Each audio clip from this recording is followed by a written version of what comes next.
संजीव कुमार एक बहारदार अष्टपैलू अभिनेता. नायिकेच्या मागं बागेमध्ये गाणं म्हणत फिरायचं असो किंवा अगदी 60 ओलांडलेला एखादा गंभीर गृहस्थ असो, हसरा खेळकर असा एखादा गुलछबू तरुण असो किंवा जानी दुश्मन मधल्यासारखा चक्क भूत असो, संजीव कुमार यांनी सर्व भूमिकांमध्ये आपली छाप सोडली. कदाचित अशा इतक्या पद्धतीच्या भूमिका क्वचितच एखाद्या नटाच्या वाट्याला आल्या असावेत. 9 जुलै हा त्यांचा जन्मदिवस.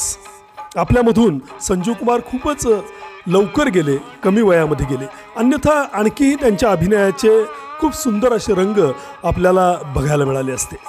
पण जे काही काम संजीव कुमार करून गेले ते मात्र आम्हा रसिकांना पुन्हा पुन्हा बघता येणारं, बघण्यासारखं आणि आनंददायक असंच करून गेले.